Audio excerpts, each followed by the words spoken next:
शहरात बालविवाह प्रतिबंधक कायद्याची कडक अंमलबजावणी सुरू आहे।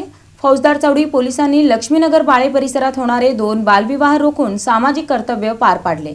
शहरात बालविवाह प्रतिबंधक कायद्याची कडक अंमलबजावणी सुरू आहे। फौजदार चौडी पोलिसांनी लक्ष्मीनगर बाळे परिसरात होणारे 2 बालविवाह रोखून सामाजिक कर्तव्य पार पाडले आहे। विशेष म्हणजे या पोलीस ठाण्याच्या हद्दीत रोखण्यात आलेला हा तिसरा बालविवाह ठरला आहे। या बालविवाहाची माहिती खुद थोरल्या मुलीनेच दिली, त्यामुळे पोलिसांनी तात्काळ घटनास्थळी पोहोचून बालविवाह रोखला आहे। लक्ष्मीनगर बाळे येथील 16 आणि 15 वर्षीय 2 अल्पवयीन मुलींचा साखरपुडा 27 एप्रिल रोजी पार पडणार होता। दोन्ही सख्या बहिणी सख्या जावा होणार होत्या, तर विवाह 28 एप्रिल रोजी बेबी दारफळ तालुका उत्तर सोलापूर येथे नियोजित होता। सर्व तयारी झालेली होती, परंतु दोन्ही मुलींना ते मान्य नव्हते। त्यातील मोठ्या मुलीने ही बाब पोलिसांना सांगितली। या विवाहाची माहिती मिळताच फौजदार चौडी पोलीस ठाण्याच्या पथकाने तात्काळ मुलींच्या घरी धाव घेतली। पोलिसांनी वधू पक्षाकडील नातेवाईकांना आणि मुलींच्या आईला बालविवाह कायद्यातील तरतुदी आणि होणाऱ्या कायदेशीर परिणामांबाबत सविस्तर माहिती देऊन त्यांचे समुपदेशन केले। पोलिसांच्या समजावणीनंतर कुटुंबाला आपली चूक उमजली। त्यानंतर दोन्ही अल्पवयीन मुलींना बाल कल्याण समिती समोर हजर करण्यात आले आणि प्रशासकीय प्रक्रियेद्वारे हे विवाह रोखण्यात आले। ही कामगिरी पोलीस आयुक्त एम राजकुमार, पोलीस आयुक्त विजय कबाडे, सहाय्यक पोलीस आयुक्त प्रताप पोमण आणि वरिष्ठ पोलीस निरीक्षक महादेव राऊत यांच्या मार्गदर्शनाखाली फौजदार चौडी पोलीस ठाण्याच्या पथकाने यशस्वी केली।